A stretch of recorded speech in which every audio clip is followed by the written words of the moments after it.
Hi, Angela and Greg at the Plant Foundry, and we wanted to talk to you about ways that you can beat the heat this summer, now that the heat's kicking in. Wow, the heat summer is here. Wow. So we want to talk to you about some ways to maybe help conserve water, water your plants more effectively, and your landscape, and talk about some soils and mulch, and also talk about some plants that can really stand up to the Sacramento heat, much like we're experiencing this week. So Angela, what do you think? Do you want to start with watering cans? Yeah, how about the watering cans? So let's start with watering cans. We've got kind of a large selection of them. I'm a big galvanized fan. I love old farm equipment. These are tried and true. These are from Barron's, which is an American company. The galvanized is made in Mexico. Really good quality.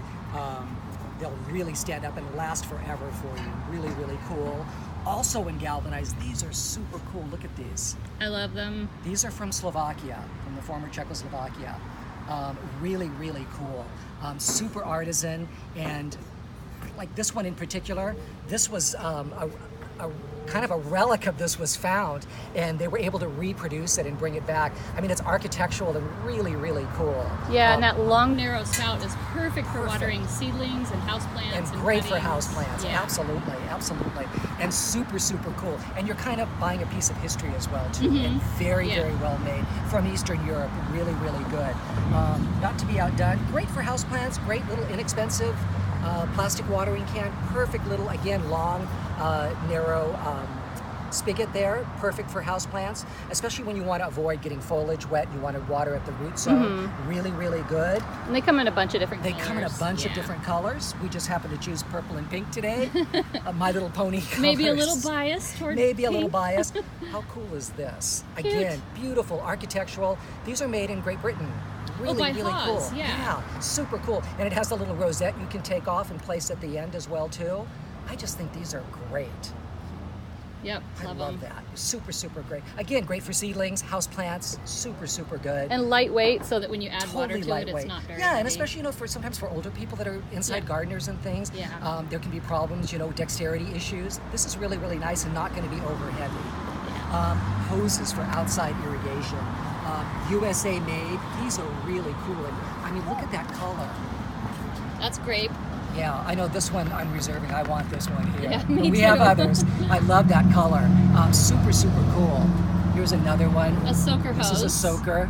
In olive green. And again, made in USA, which is great. Really important to mention that you can drink out of these. They're BPA free. Yes, phthalate free, lead free, BPA free, phthalate free, totally non-toxic, made of polyurethane. So we can relax and feel fine about drinking out of the hose again, just like when we were 5 and 6 years old. It's one of life's simple pleasures. It is a simple pleasure, and certainly a harbinger of summer, right? Totally. This is really cool. This is a flex hose. Yeah, they also make a coil hose. Coil hose, in that beautiful olive color. This is great in olive. I mean, if a hose you don't normally think of as being classy, but these are classy hoses. They're really good. I'm sorry, this eggplant color, that's fantastic. Great for my front yard. Yes. I've got to get that. With your colorful house. Totally. I think we should talk about soils, especially for container plants, which can dry out really quickly. You've got to be really diligent. Yeah. This is from E.B. Stone. They make a whole series of wonderful planting and soil mixes. This particular one, Edna's Best, has a wetting agent added to it, so it really helps to keep moisture. Yeah, a in natural, your potted plants naturally, yucca-based wetting agent. which is really cool, especially for containers, and especially if you think you might be one of those people that may forget to kind of water a little bit or not water enough. You want to buy a little time.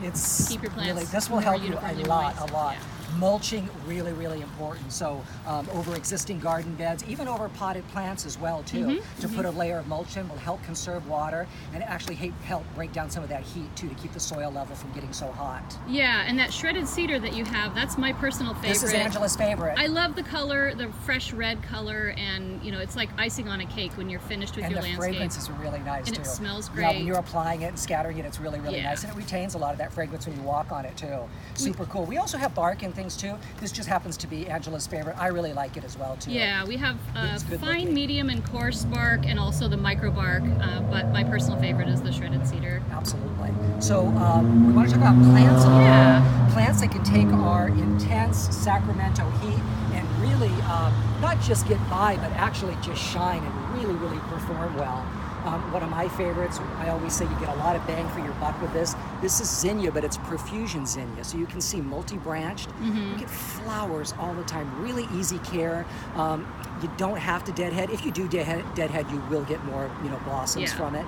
But really forgiving, loves the heat in Sacramento. Very heat tolerant, and total sun lover. This is just one color. Again, I'm partial to oranges. I picked this one. It comes in, we have a beautiful cherry red. Comes in yellows, whites. A really, really awesome plant and super affordable. The wonderful cosmos here. Look at that great color. Would go great with our host. Oh yeah, beautiful. This is a really, really nice verbena. This is a new shade. This is called Lanai Vintage, and the vintage kind of referring to these sort of faded antique colors. I love it. That is absolutely beautiful. I've used this in a couple of container plantings this year. It's almost really, a little chartreusey. Really nice. It's gorgeous. Really, really nice. And then again in that same family of colors, the Osteosporum, really, really nice. Look at that. Yeah. With the yellows and purples, so cool. And again, a heat lover, and will just thrive and just And that's bloom. what we need this time of year, heading into June, July, August. And still give you tons of flowers and color. And then continuing on, you can't lose with the yarrows. And look at this in that beautiful kind of salmon pink color, with that little hint of mustard yellow in the flowers as well too as they open. Just gorgeous. Peachy. Really, really cool. Lantana. We have both varieties. This is the shrub variety. There's also the more trailing, more of a ground cover type. Yeah, we have both. Thrive in sun here and the heat in Sacramento, and just they really excel in the heat. They actually love it. Yeah, in fact, the one and only trip I took to Arizona, and the only thing I recognized besides cacti coming up out of the ground were lantana, and they were doing well there. They were doing great, and Gaillardia also. Yeah, there you go. Which we carry on a regular basis. Very, very cool. And it was 115 at like 9 in the morning. Wow. Yeah. Wow. So it's going to do fine here. Yes. It's going to be absolutely fine here. And then of course, I always feel kind of guilty. I use a lot of these in my own garden. They're fantastic. Why do you feel guilty? Because I use a lot of them in different shades. Yeah. They're so good. So you're addicted to I'm million kind of bells. addicted to these. Yeah. This is my plant, absolutely. A myriad of colors. Yeah. And some really cool combinations. Some are bicolor, Pink and stripy tricolor. and bicolor. Oh yeah. Some look like something from a candy jar. They're so cool. This again, you want to make sure you water, but it's pretty forgiving. Thrives in our Sacramento heat. Wonderful in containers because you'll get this great spilling waterfall quality to it. So again, we know we've talked about container plantings. We need that trio, that thriller, spiller, and filler. This is your spiller. But it can also be a little bit of a filler too. Yeah, so that can cover both. It's fluffy. Yeah. It's a fluffy one. Super, super good in the heat. And again, we have many varieties and different colors in that. Yeah. So I hope some of these ideas really helped you folks to kind of conserve and help out with these hot temperatures. Keep on gardening. Just make sure you drink lots of water. Make sure you've got a good hat on. Maybe something with a little bit more of a brim than I have. And come in and see us here at Plant Foundry. We can steer you in the right direction. Stay Thanks, cool. Greg. You're welcome.